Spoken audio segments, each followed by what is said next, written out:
여러분 보시기에 제가 오늘 좀 달라 보이시나요? 네.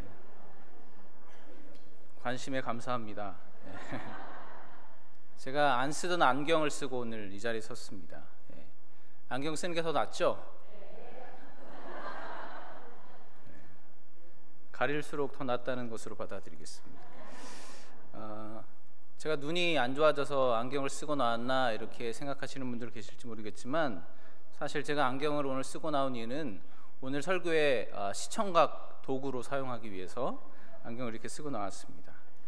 저는 안경을 지금 쓰고 있는데 사실은 좀 어색합니다. 불편합니다. 좀 시야를 가리는 것 같고 좀 거추장스럽기도 하고, 아무튼 익숙하지 않고 어색합니다. 근데 제가 한 1년 반이나 2년 전쯤이었을 때는 오히려 안경을 안 쓰고 있는 것이 불편한 사람이었습니다. 왜냐하면 제가 고등학교 1학년 때부터 안경을 20년 넘게 써오다가 한 2년 전에 개안 수술을 해서 라식 수술을 해서 이렇게 광명을 찾게 되었습니다. 그래서 라식 수술을 했으니까 굳이 안경을 쓰지 않아도 되는데, 시력이 좋아졌으니까. 그런데 한동안 안경을 벗지 못했습니다. 왜냐하면 안경 벗는 게 어색해서 그랬습니다.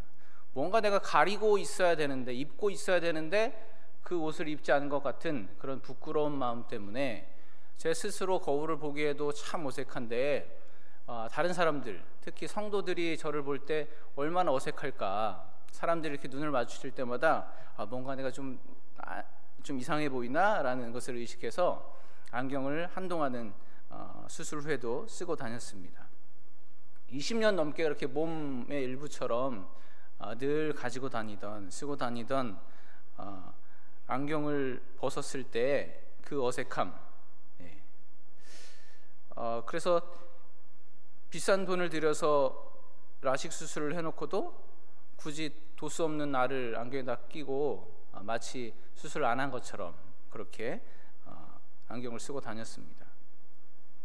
안경을 써야 뭔가 익숙한 것 같고, 마음이 편해지는 것 같고, 이상하지 않은 것 같고, 그런 마음이 평안해지는 것 같은 그런 느낌 때문에 한동안은 안경을 계속 쓰고 다녔습니다. 이제 벗겠습니다. 훨씬 낫네요. 보시기에는 안 좋을 수 있겠지만, 이처럼 사람은 자기가 익숙한 대로 무엇인가를 바라보려고 하고, 또 익숙한 대로 익숙한 것만 무엇인가를 바라보려고 하는 경향이 있습니다. 바로 이것을 선입견이라고 말합니다. 사람들은 그 선입견 때문에 진짜로 봐야 할 것을 오히려 놓치는 경우가, 보지 못하는 경우가 많이 있습니다. 그 선입견은 사람 각자에게 저마다 다르게 짜여져 있는, 심겨져 있는 고정관념에서 그 선입견은 나옵니다.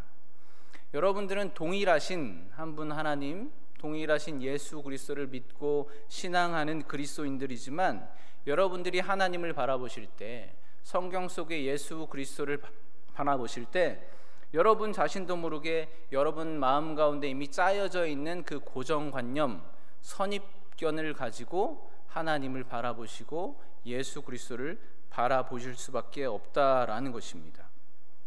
그렇기 때문에 나의 선입견대로, 나의 고정관념대로 그 하나님을 바라보고, 나에게 익숙한 하나님은 내가 감사하고 은혜롭고 그렇게 받아들이지만, 반대로 내 고정관념, 내 선입견과는 다른 하나님의 모습, 예수 그리스도의 사역들을 바라볼 때 이거는 내가 받아들이기 힘들어 라고 그렇게 거부하려는 경향도 있습니다. 예를 들어서 대부분의 많은 사람들이 하나님을 아버지라고 부르죠. 성경에도 하나님을 아버지라고 표현하고 있습니다. 그 하나님 아버지, 그 아버지의 개념은 일반적으로 자녀와 가정을 위해서 헌신적으로 수고하시는 분, 사랑이 많으시고 책임과 능력 있는 긍정적인 그런 아버지 상이죠. 그런 아버지가, 하나님이 그런 아버지 같다, 얼마나 은혜이고 감사합니까? 그런데 반면에 어떤 사람들은 나의 아버지는 특별한 직업도 없으면서 맨날 돈만 생기면 가정 돌보지 않고 술 사 먹기 바쁘고, 술 취해 들어와서 가정폭력을 거침없이 행사하던 무능하고 무책임한 그런 아버지를 경험했던 사람들에게 하나님이 아버지시다라는 느낌은, 그런 표현은 오히려 받아들이기 어색하고 거부감이 드는 표현일 수도 있다라는 말씀이죠. 그렇게 사람이 하나님을 온전히 깨닫지 못하는 것은 하나님이 뭔가 부족하다거나 하나님이 매력이 없는 분이라서 그런 것이 아니라 내 안에 나도 모르게 짜여져 있는 고정관념 때문에 하나님의 가치를 제대로 발견하지 못하기 때문이다, 이렇게 말씀드릴 수 있겠습니다. 외국 속담에 유명한 속담이라고 하는데 이런 속담이 있습니다. 익숙함에 속아 소중한 것을 잃어버린다라는 속담이 있다고 합니다. 익숙하다라는 것은 편리하고 편안한 것일 수 있지만 그 익숙함이 반드시 우리에게 가치가 있는 거라고 말할 수는 없습니다. 오늘 본문은요, 마가복음 6장 1절부터 6절까지를 함께 봤는데, 오늘 본문은 예수님이 자라신 고향 나사렛에서 배척당하신 일을 기록하고 있습니다. 고향에 가신 예수님은 안식일이 되자 율법책을 펴들고 회당에서 가르치셨습니다. 그 예수님의 가르침을 들은 사람들이 큰 충격을 받았습니다. 아니, 이 사람이 어디서 이런 것을 얻었느냐라면서 예수님께서 전해주시는 그 말씀의 지혜와 권능에 놀라워했습니다. 근데 사람들이 이렇게 놀라워했는데 그 놀라움은 긍정적인 놀라움이 아니었습니다. 그동안 그 사람들이 어떤 랍비나 서기관, 율법 선생들로부터 들었던 그런 어떤 말씀보다도 훨씬 능력 있고 또한 은혜로운, 어떻게 보면 그런 말씀이어서 참 고맙다, 감사하다, 나를 깨닫게 해주시니까 너무 좋은 기회였다, 그렇게 생각할 수도 있지만 사실은 그들은 그렇게 긍정적으로 예수 그리스도의 말씀을 듣고 놀라워한 것이 아니었다라는 말씀입니다. 오히려 3절의 말씀처럼 그 일로 인하여 예수님을 배척하고 부정했습니다. 이 배척했다라는 말을 여러분 성경 밑에 있는 성경 각주에서는 예수로 말미암아 사람들이 실족했다, 또 다른 복음서에서는 예수로 말미암아 사람들이 걸려 넘어졌다, 이렇게 해설하고 있습니다. 아니, 왜 나사렛 사람들이 그렇게 예수님께서 전하시는 말씀을 듣고 그 능력을 보고도 예수님을 배척할 수밖에 없었을까? 부정적으로 놀라고 경악할 수밖에 없었을까? 여러분들은 어떻게 생각하십니까? 아니, 우리 동네 이 촌구석에서 저렇게 대단한 율법학자가, 선지자와 같은 사람이 나왔으니까 정말 자랑스럽다, 그렇게 생각해야 되는 것이 마땅한데 도리어 그들은 예수님의 그 지혜와 권능 때문에 기분이 상하고 실족해서 넘어질 지경이 되었다라고 성경은 묘사하고 있습니다. 왜 그럴까요? 그건 바로 나사렛 사람들이 예수님을 너무 잘 알고 있는 사람이었기 때문에 그렇습니다. 바로 선입견 때문에 그렇습니다. 예수님뿐만 아니라 예수님의 가정, 예수님의 출신에 관해서도 너무 잘 알고 있는 사람들이 바로 나사렛 사람들이었습니다. 나사렛 사람들에게 예수님은 무척이나 익숙한 존재입니다. 그들이 아는 예수님은 바로 이 나사렛 동네에서 어릴 때부터 쭉 보아오던 그런 평범한 아이였습니다. 그 예수는 아버지 없이 호러미와 동생들을 건사하면서 무거운 돌을 다듬고 또 여러 집들에서 주는 그 일이나 봐주면서 근근히 생계를 꾸리던, 그렇게 생활하던 30살짜리 노동자, 목수이자 석공이 바로 예수였습니다. 그들이 너무 잘 알고 있는, 그리고 익숙한 동네 청년 예수가, 그 예수가 전하는 가르침과 능력이 그들에게는 은혜가 되기는커녕 오히려 저주처럼 여겨졌다라는 것입니다. 어쩌면 아버지도 없이 하루하루 남들에게 일거리나 받아서 살던, 글도 제대로 배우지 못해서 잘 읽지도 못한다고 생각했던 그 마리아의 아들 예수가, 그가 전하는 가르침이 너무나도 놀라워서 순간적으로는 정말 대단하다, 저 가르침이 어디서 왔을까라고 긍정적으로 놀랐던 자기 자신들이 수치스럽게 느껴졌을 수도 있을 것입니다. 나사렛 사람들은 그렇게 그들이 이미 마음속에 정해놓은 고정관념에서 벗어나지 못했습니다. 그저 그들에게 익숙한 안경을 쓰고 예수라는 동네 청년을 바라볼 수밖에 없었다라는 것이죠. 마리아의 아들 예수는 그저 나보다 결코 잘난 것 없는, 내가 일을 주면 일을 하던 그런 청년이라는 선입견 때문에 예수님은 그들에게 은혜가 되는 것이 아니라 그저 부딪히는 돌과 걸려 넘어지게 하는 바위처럼 되어버렸다라는 것이죠. 여러분, 바라기는 여러분들이 하나님을 아는 지혜가 여러분들 가운데 충만하기를 간절히 축원합니다. 그런데 하나님을 알 때 바로 알아야 합니다. 나사렛 사람들은 30년 동안 한 동네에서 예수님을 지켜보았습니다. 그렇지만 오히려 그렇게 잘 아는 것 때문에 그렇게 누구보다 잘 알던 그 사람들이 누구보다 예수님을 모르는 사람이 되어버렸습니다. 예수님이 누구의 아들이고 누구의 형제고 어떻게 태어났고 어떤 기술이 있고 모든 것을 다 안다고 생각했지만 정작 예수님이 하나님이시다라는 것, 그 하나는 깨닫지 못했다라는 말씀입니다. 모든 것을 다 알아도 그것 하나를 모른다면 무슨 소용이 있겠습니까? 하나님에 대해서 많이 알고 있는 것이 꼭 은혜라고 말할 수는 없습니다. 많이 아는 것보다 단 하나만이라도 제대로 아는 것이 은혜가 되는 것입니다. 그러기 위해서는 여러분이 설정해 놓은 그 고정관념에서 하루빨리 벗어나셔야 합니다.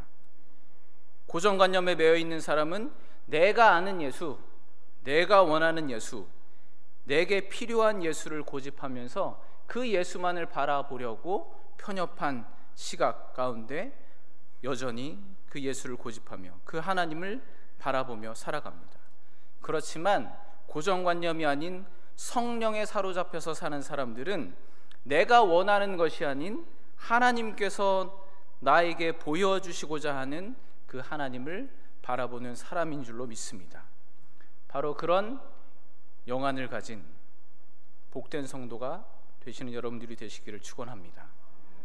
5절 말씀에 보면 거기서는 아무 권능도 행하실 수 없어 다만 소수의 병자에게 안수하여 고치실 뿐이었다라고 말씀합니다. 이 말씀은 예수님께서 아무 권능도 행하실 수 없었다, 이 말씀은 예수님께서 권능을 행하실 만한 능력이 없었다, 그날은 유독 컨디션이 안 좋아서 별로 그렇게 이적을 행하지 못했다, 그런 말씀이 아닙니다. 예를 들자면 어떤 연예인이나 가수가 어떤 공연을 멋진 무대 공연을 보여주려고 수많은 레퍼토리, 그동안 보여주지 않았던 정말 대단한 레퍼토리를 준비해서 딱 무대 위에 섰는데 관객들이 크게 호응하면서 맞이해 줄 줄 알았는데 박수도 없고 오히려 시큰둥하고 별로 반응이 없어서 한 곡도 제대로 부르지 못하고 무대에서 내려왔다, 그런 예수님의 모습이 아니라는 것입니다. 우리가 믿는 예수님은 전능하신 하나님이십니다. 전능하신 하나님은 우리의 요구나 우리의 관심이나 우리의 반응과는 상관없이 당신의 뜻대로 권능을 행하실 수 있는 하나님이십니다. 그런데 왜 예수님께서 나사렛에서는 아무 권능도 행하실 수 없었을까라는 것이 의문이죠.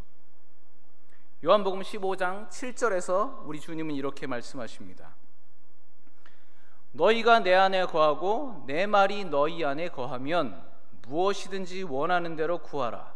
그리하면 이루리라. 할렐루야.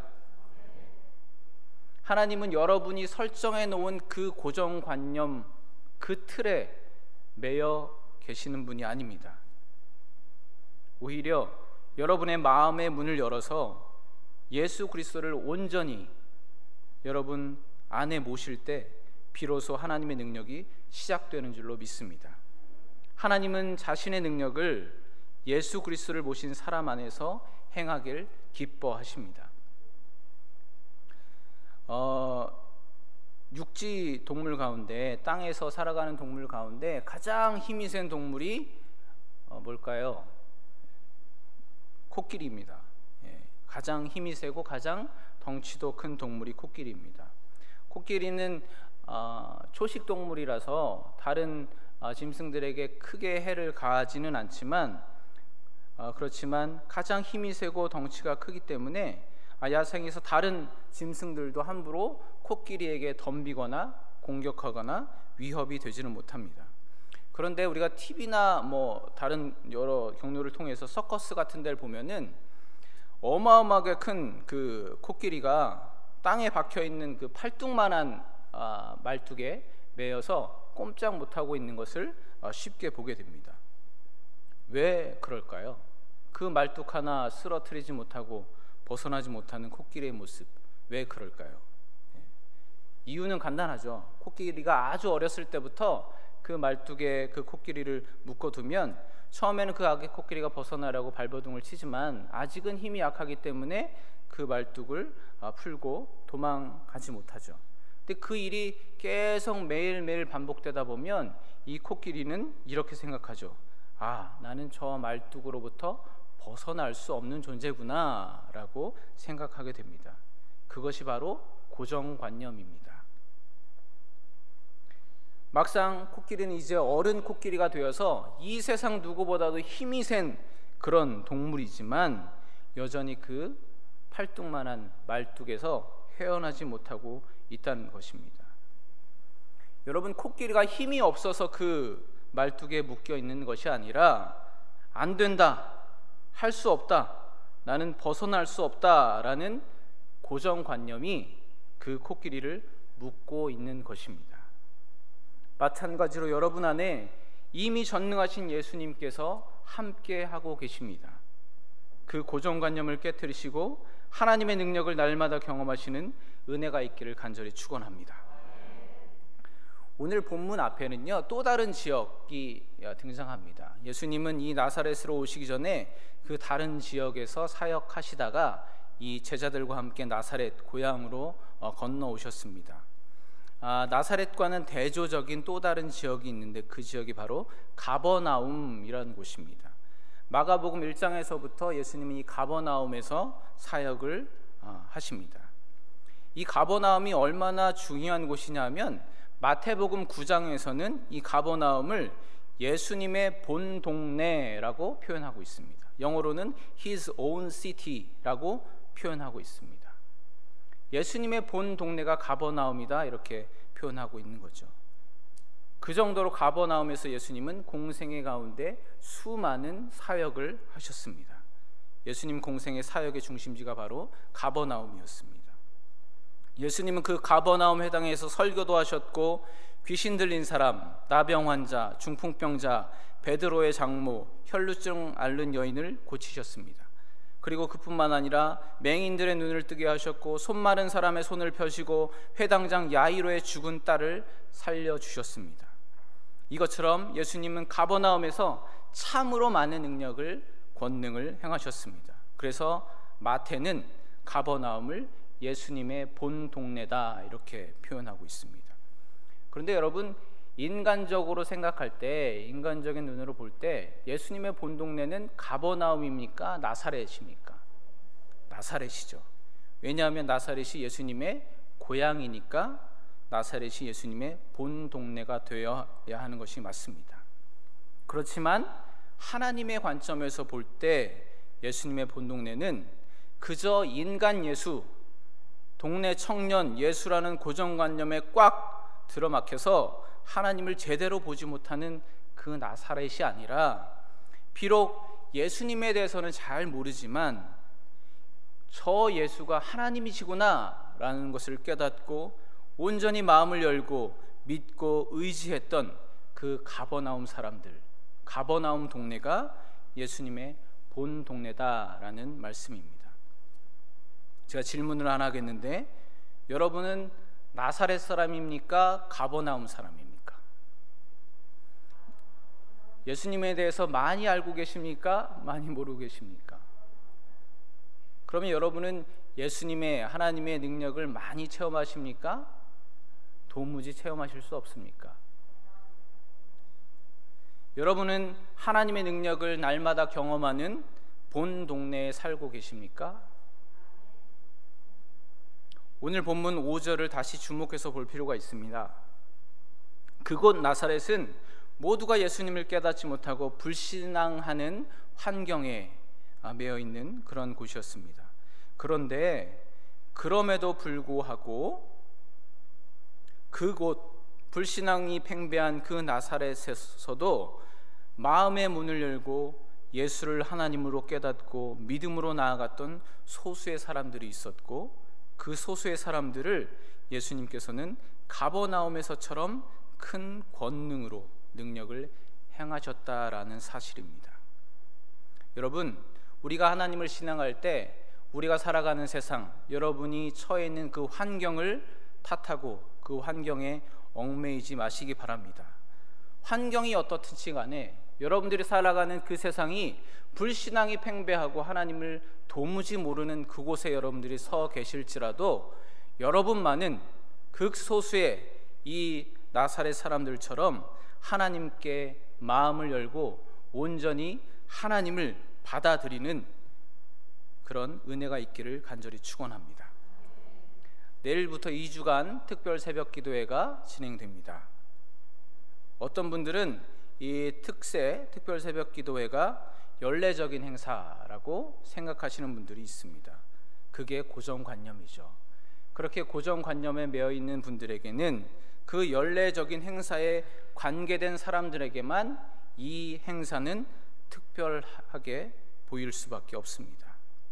그렇지만 익숙함의 안경을 벗고 마음의 문을 열고 온전히 하나님을 만나고 경험하기를 원하시는 분들에게는 바로 그분들에게 특별한 기도회가 될 줄로 믿습니다. 기도하시겠습니다.